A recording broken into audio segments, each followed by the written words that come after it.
আসসালামু আলাইকুম। সবাই কেমন আছেন? আশা রাখি সবাই ভালো আছেন। দেখতে পাচ্ছেন আমার বাগানের গাছে দুটো বোম্বাই মরিচ ধরেছে। এটাকে অনেকে নাগা মরিচও বলেন।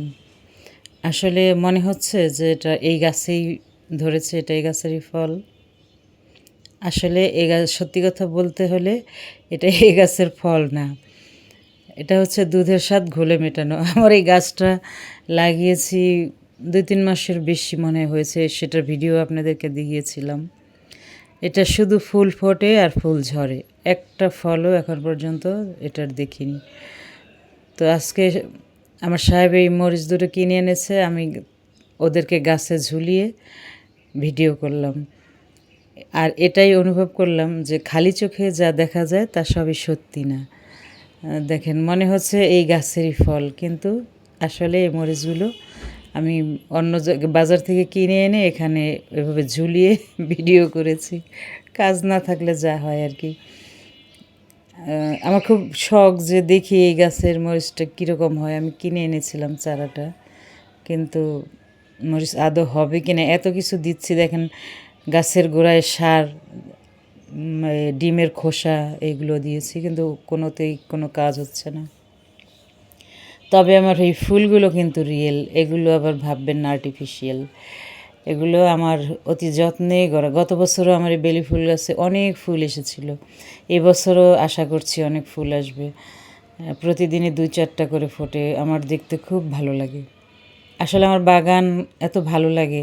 আমার ওরকম স্পেস থাকলে আমি সুন্দর একটা বাগান করতাম, সেখানে আমি সময় কাটাতাম। গাছেদের সঙ্গে, ফুলেদের সঙ্গে কথা বললে আসলেই অনেক ভালো লাগে, মন খুবই ফ্রেশ হয়ে যায়। তো বাগান বিলাস করতে করতে একটু হালকা নাস্তা বানিয়ে নিব। এটা যদিও গতকাল বিকালের, এটা বিকালের নাস্তার জন্য আমি একটু প্যানকেক বানাবো। তো প্যানকেক বানানোর জন্য প্রথমে নিয়ে নিয়েছি পর্যাপ্ত পরিমাণে আটা। পর্যাপ্ত পরিমাণে বলতে এখানে 2 কাপের মতো আটা নিয়েছি, নর্মাল কাপের। এরপরে প্রথমে দিয়ে দিচ্ছি লবণ, তারপরে দিয়ে দিচ্ছি 1 চা চামচ বেকিং পাউডার, এরপরে দিয়ে দিচ্ছি গুঁড়া দুধ। গুঁড়া দুধ এখানে 1/2 কাপ নিয়েছি। তারপরে সকল শুকনো ইনগ্রিডিয়েন্টস একসঙ্গে মিশিয়ে এটাকে একটু ভালো করে মিশিয়ে নিব, যাতে বেকিং পাউডারটা শুকনো অবস্থাতেই পুরো আটার সঙ্গে মিশে যায়।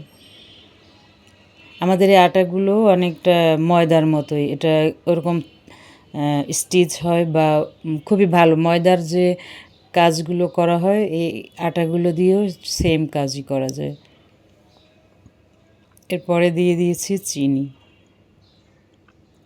এখন অ্যাড করব ডিম। এখানে আমি 2টা ডিম নিয়েছি।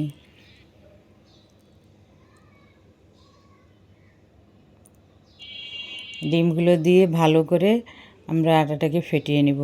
পরে অবশ্য আমি পানি অ্যাড করব। তো আগে ডিম সহ সকল উপকরণ একসঙ্গে একটু হালকাভাবে মিশিয়ে নিব।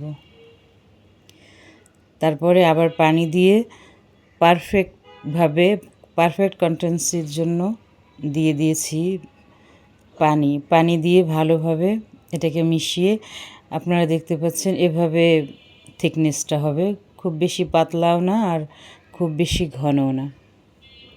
এরপরে আমি এটাকে 30 মিনিটের জন্য রেস্টে ঢেকে রেখে দেব।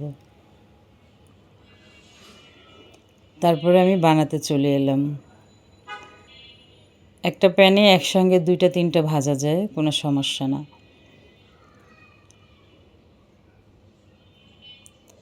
এই প্যানকেক আমার বাচ্চারা আসলে খুব পছন্দ করে, ওদের জন্য আমি আগে প্রায় টিফিনে দিতাম ওদের, বা বাসায় বিকেলের নাস্তার জন্য বানিয়েছি। তো আজকেও বানালাম। প্যানকেক আসলে খুবই হেলদি। আপনি সকালেও চাইলে এটা দিয়ে নাস্তা করতে পারেন, বিকেলেও করতে পারেন।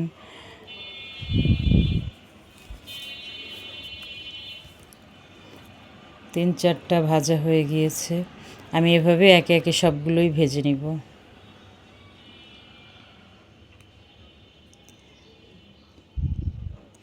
এবং শেষে আমি 2টা কেকের মধ্যে একটু চকলেট অ্যাড করলাম। এই চকলেট দিলে এটার গুণগত মান আরও বেড়ে যায়, এটা আরও রিচ হয়ে যায়।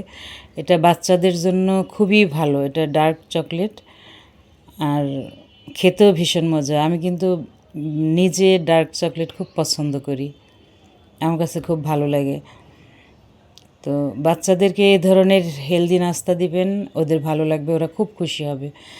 বাচ্চারা আসলে এই চকলেটস জাতীয় জিনিসগুলো ওরা খুব পছন্দ করে। আমার ছেলেমেয়েরা এখন সবাই 18+, তারপরও কেন যেন আমার ওদেরকে বাচ্চা বলতেই ভালো লাগে, ওরা আমার বাচ্চা। আমি ছোটোবেলায় ওদেরকে যেভাবে এটা সেটা বানিয়ে খাইয়েছি, এখনও ট্রাই করি ওদেরকে সেভাবেই রাখতে। ওরা আমার আসলেই সেই আগের ছোটো বাচ্চা।